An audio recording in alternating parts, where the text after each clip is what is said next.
जय श्री कृष्ण गुरुजी। जी। राधे राधे जी। गुरुजी, मेरा यह प्रश्न है, मैं भक्ति करती हूँ, भगवान को पाना चाहती हूँ, तो आओ। आप ऐसा बता दीजिए उपाय कि मैं कैसे भगवान को पा सकूँ।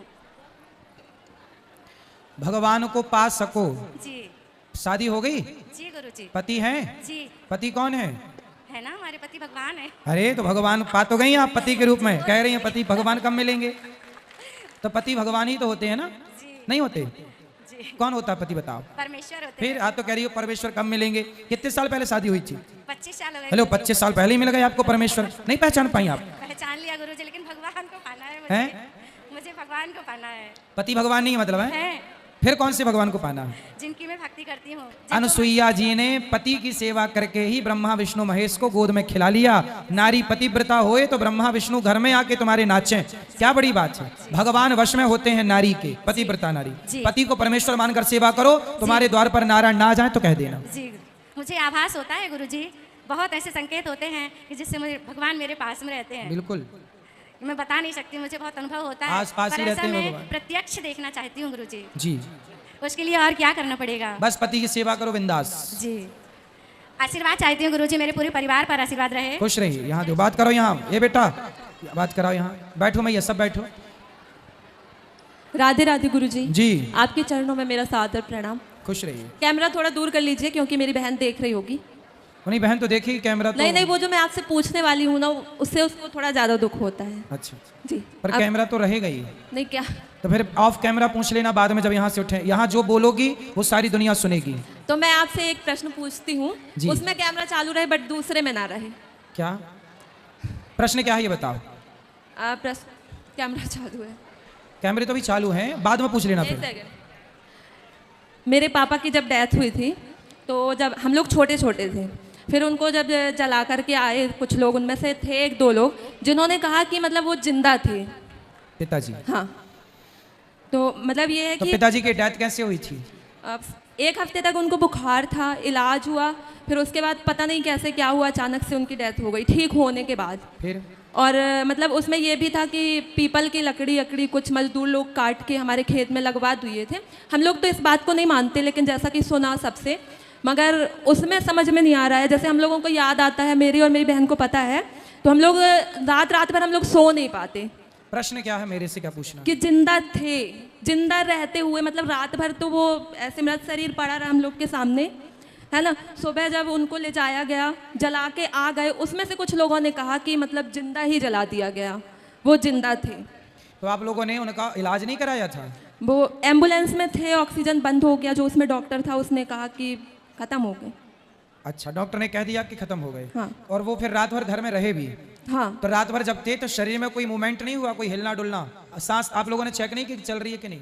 नहीं, कुछ नहीं, ऑक्सीजन बंद हो गया था भाई चलो, और रात ऑक्सीजन भर बंद- भी कुछ नहीं हुआ। तो जब रात भर कुछ नहीं हुआ तो फिर वो मृत्यु ही थी ना। आपको ऐसा क्यों लग रहा कि वो जिंदा थे? क्योंकि मतलब हमको नहीं लग रहा, बस उन लोगों ने बोला कि ले जाते टाइम जैसे कुछ झाड़ियाँ की कुछ खरोंच लगी पैर में, उसमें से मतलब खून निकलने लगा। किसका? मेरे पापा के। हाँ तो खून तो निकलेगा ना भाई, मरा हुआ आदमी उसका खून तो कुछ समय तक खून ही रहता ना, पानी बनने में टाइम लगता है, तो खून लाल निकला, इसमें कोई आश्चर्य नहीं है। तो मतलब उन लोगों ने जो बोला वो अब पता नहीं सही बोला कि झूठ बोला। जब आपके पास रात भर थे तो वो मृत्यु थी तब तो थे नहीं, हिलते डुलते कुछ जान होती तो, या फिर एक दो डॉक्टरों को और दिखा के कन्फर्म कर लेना था आप लोगों को। अब तो जो बीत गया उस पर तो कुछ कर नहीं सकते। नहीं, उसमें कुछ नहीं कर सकते, लेकिन जैसे हम लोगों को ध्यान आता है तो मतलब 2-4 दिन तक तो माइंड कितने साल के थे पिताजी आपके? 51। 51। तो एक दो डॉक्टर को दिखा लेना था और कंफर्म कर लेते, हो सकता है जान। होता है कई बार ऐसा होता है कि डॉक्टर जिसे मृत घोषित कर दिया वो मरा नहीं होता। ऐसा हुआ है कई बार, ऐसा हुआ कि शमशान में जाते जाते उसकी जान आ गई, मतलब मरा तो था ही नहीं, लेकिन डॉक्टरों को, कुछ डॉक्टरों को पता नहीं होता, वो बोले मर गया। ऐसा होता है, इसे हम ना सत्य कहते हैं ना मिथ्या कहते हैं। डॉक्टरों की लापरवाही तो होती है। तो अब जैसे हम लोगों को ध्यान आता है ना, 4-4 दिन तक हम लोगों का माइंड, मेरा और मेरी बहन का, मम्मी और बाकी छोटी बहन है उनको तो हमने बताने ही नहीं दिया, उन लोगों को मना कर दिया, लेकिन मेरी एक बहन है सेकंड सिस्टर, उसका तो हम लोग 4-4 दिन मतलब माइंड डिस्टर्ब हो जाता है। अब देखो, अब डिस्टर्ब रहने से जरूर बिल्कुल ना होगा। अब जो हो गया अब वो हो गया, अब कुछ हो नहीं सकता, इसलिए आप भगवान का चिंतन करो और माँ को समझाओ कि प्रेम से कथा सुने, आप भी कथा सुनो, प्रेम से रहो। वो ये तभी हो सकता था जब वो घर पे थे, अब तो मृत्यु हो गई, जल गए, सब हो, अब क्या हो सकता, अब कुछ नहीं। इसलिए अब पश्चाताप करने से भी ना कुछ मिलना सिवाय दुख के, इसलिए उन बातों को भूल जाना सही है। जी राधे राधे गुरु जी बोलो। गुरुजी राधे राधे। जी गुरुजी हमारी शादी को 2-3 महीने हुए, हमारे पति ने छोड़ दिया हमको। क्यों? वो चाची के संग उसका संबंध है। चाची? हाँ। अच्छा। हाँ, हमारी छोटी बच्ची भी है 1-1.5 साल की। शादी के 3 महीने हुए आपके? हाँ। और 1.5 साल की बच्ची हो गई? हाँ, मतलब अब 2 साल होने लगे गुरुजी। नहीं, आपकी शादी को कितने साल हुए? शादी के तो 2 साल हो गए। अभी तो बोला आपने 3 महीने। 2 साल हो गए, मतलब उनको छोड़े और साल भर में लड़की हुई है। अच्छा, मतलब शादी के 2 साल हो गए। जी गुरुजी। आपकी बेटी है। हाँ। और आपके पति ने 3 महीने पहले छोड़ दिया। हाँ। ये बात है। जी गुरुजी। अच्छा, और वो पति आपके चाची के साथ रहते हैं? जी गुरुजी। तो चाचा नहीं है क्या? नहीं है, कहाँ गए?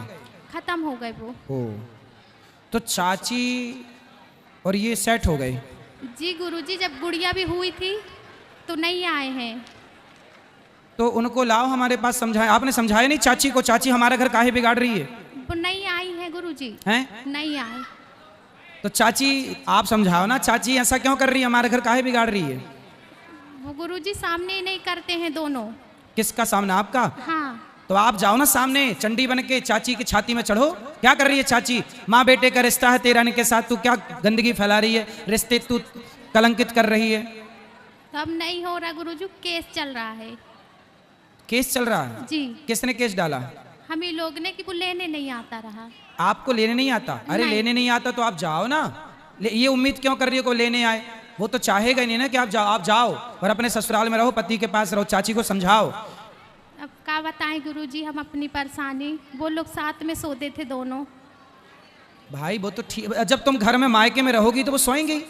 तुम जाओ ना वहां रहो पति के साथ। हमारे सामने भी सोते थे, बीच में हमारे मिस्टर सोते थे, आजू बाजू हम दोनों। तो चाची बीच में घुस जाती थी सोने के लिए? हमारे मिस्टर सोते थे चाची के पास? हाँ। तो चाची, आप अपने पति के पास रहो, चाची को समझाओ कि चाची ये क्या कर रही हो, तुम इसकी माँ हो। चाची तो माँ की तरह होती है ना। जी गुरुजी। उसको समझाओ कि इस रिश्ते को क्यों तुम बदनाम कर रही हो।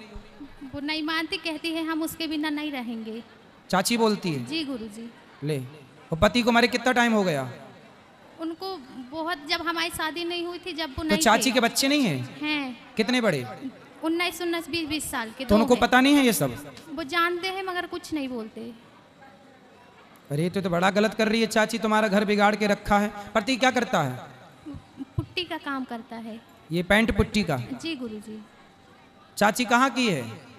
महाराजपुर की। जबलपुर? हाँ। अरे तो कथा में ले आओ, कल प्रश्नोत्तरी में बात कराओ चाची से। जी गुरुजी। आएगी चाची? अब बोलेंगे, गुरुजी बोलते तो नहीं है उनसे।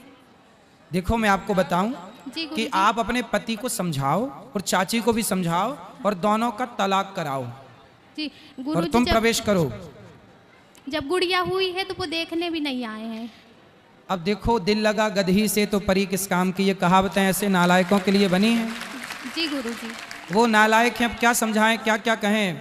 आज समाज में बड़ी गंदगी है। देखो स्त्रियां ही स्त्रियों का घर बिगाड़ रही है। वो चाची देखो, उसका खुद का खसम मर गया तो दूसरे खसम के पीछे पड़ गई। वो कहती ऐसी नारियों को बिल्कुल दंड देना, ऐसी नारियां ही घोर नरक में जाती हैं। जी गुरुजी, वो कहती है कि हम दहेज के लिए शादी करे थे।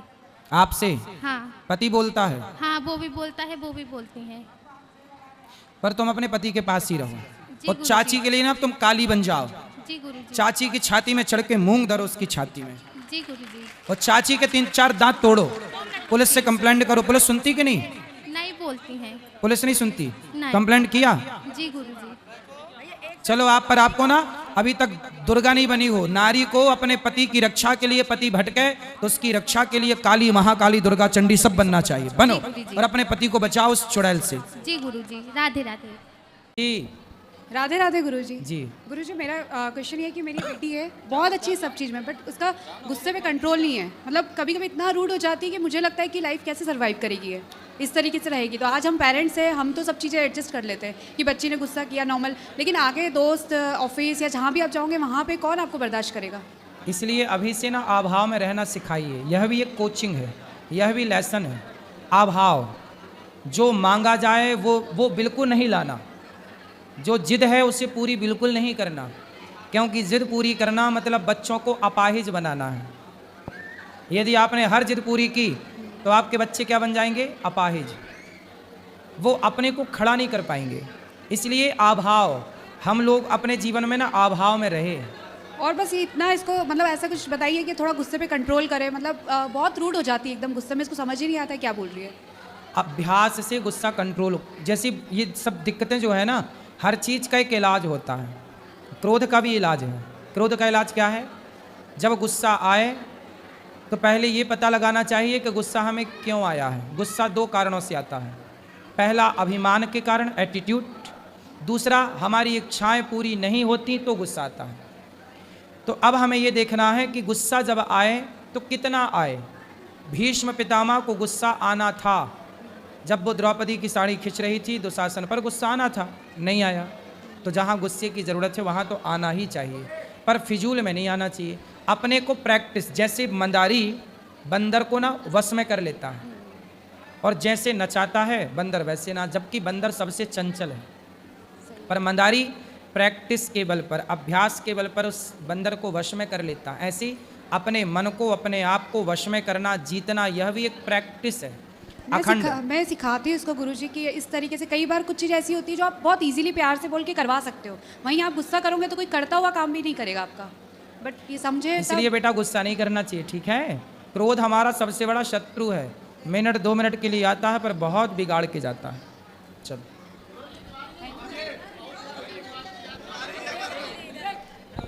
राधे राधे गुरुदेव। जी। गुरुदेव, मेरा ये प्रश्न है कि वो लड़कियां शालिग्राम की पूजा क्यों नहीं कर सकती? क्योंकि तुलसी माता के श्राप से भगवान शालिग्राम बने। तो भगवान ने तुलसी माता से कहा कि आप कुछ मांगो, तो तुलसी माता ने कहा कि आप केवल मेरे साथ रहेंगे और किसी के साथ नहीं। जैसे पत्नी जो है ना अपने पति को शेयर करना नहीं चाहती किसी और के साथ, उसी तरह तुलसी माता बोली कि आप केवल मेरे बन करके रहो। आज से आप मुझे पक्का वादा करो कि आप किसी भी स्त्री की पूजा को स्वीकार नहीं करेंगे। तो भगवान ने तुलसी से वचन ले लिया और दे दिया कि आज के बाद वो किसी स्त्री की पूजा को स्वीकार नहीं करेंगे। तब से भगवान किसी स्त्री की पूजा को स्वीकार नहीं करते। राधे राधे गुरु। जय श्रीमन नारायण गुरुजी। जय श्रीमन नारायण। राधे राधे गुरुजी। क्रोध के बारे में 2 शब्द बता दीजिए, कहाँ क्रोध करना चाहिए और कहाँ नहीं। आपको कहाँ आता है? हमें तो आपकी इस कथा सुनने कर बहुत कंट्रोल हो गया, और बाकी हमारे घर में और लोग हो न, उनको भी कथा सुना, उनका भी कंट्रोल नहीं होगा। सुनते हैं गुरुजी। 2 शब्द बता दीजिए। किसको आता है? सास को, आपकी पति को? हैं? नहीं, किसी को नहीं आता। देखो, क्रोध करने से ना माचिस की तीली जब जलती है तो वो बाद में जंगल जलाएगी, बाद में चूल्हा जलाएगी, पहले तीली स्वयं को जलाती है। ऐसे ही है कि जिस क्षण आपको क्रोध आया, तो जब आया तो क्रोध आपके भीतर आया। आप अपना गुस्सा दूसरों पे तो बाद में निकालोगे, पर वो क्रोध दूसरों पे कुछ निकले उसके पहले वो आपको जला चुका होगा। माचिस की तीली किसी और को जलाए उसके पहले वो स्वयं को जला चुकी होगी। ऐसे ही है, क्रोध दूसरे पर निकले, दूसरे पर आए, पर उसके पहले वो स्वयं को बहुत कुछ जला चुका होता है। इसलिए क्रोध नहीं करना, यही समझदारी है। और किसी का सवाल? हाँ, राधे राधे गुरुजी। जी गुरुजी, मेरा प्रश्न ये है कि मैं एकादशी करना चाहती हूँ, मेरी माँ करने नहीं देती, कहता कि श्राप लगता है किसी को। तुम्हारी माँ तुम्हें उल्टा पाठ पढ़ा रही है? नहीं गुरुजी, हम लोग 5 से 7 साल से आपका प्रवचन सुन रहे तो हैं। एकादशी काहे नहीं करने देती माँ? पर यही बता दीजिए मेरी माँ को गुरुजी। कहाँ है आपकी माँ? हे मैया, एकादशी नहीं करने दे रही हो, यहाँ आओ। राधे राधे। और आगे आओ, आगे आने दो लाल मैया को। ए मैया जल्दी आ जाओ। मेरी माँ काहे नहीं छोरी को एकादशी करने दे रही हो?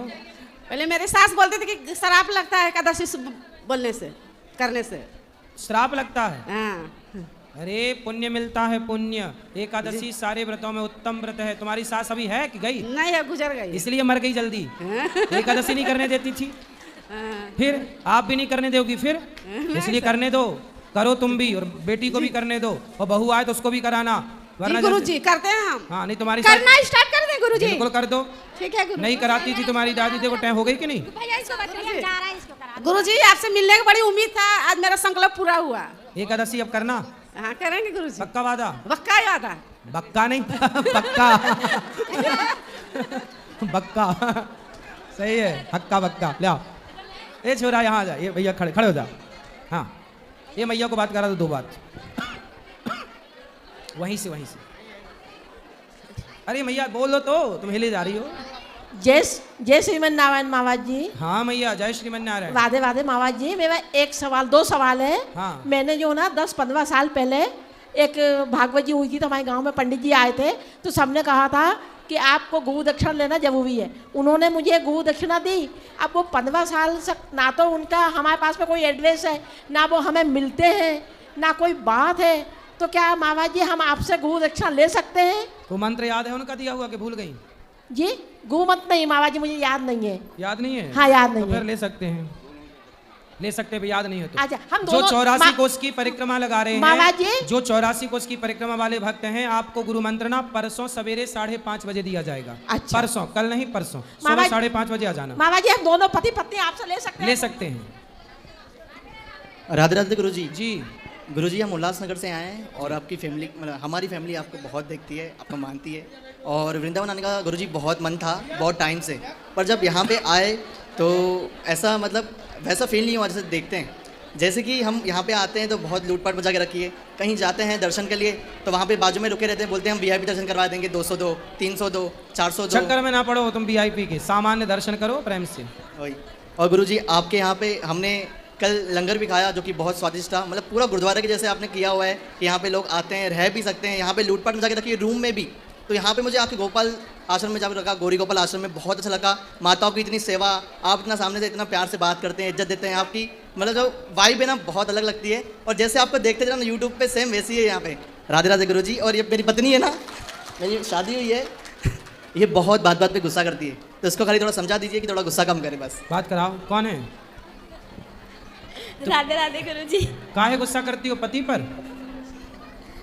ऐसे ही। गुस्सा करना अच्छा नहीं होता, गुस्सा करने से ना बहुत नुकसान होता है। गुस्से में गलत शब्द निकल जाते हैं, फिर सामने वाला वो याद रख लेता है कि देखो तुमने ऐसे कहा था। इसलिए गुस्से पे कंट्रोल, गुस्सा आए तो चुप रहा करो। चश्मा वाली मैया को बात करा, चलो। अरे मैया चश्मा लगा के बात कर लो, कोई दिक्कत थोड़ी है। चलो।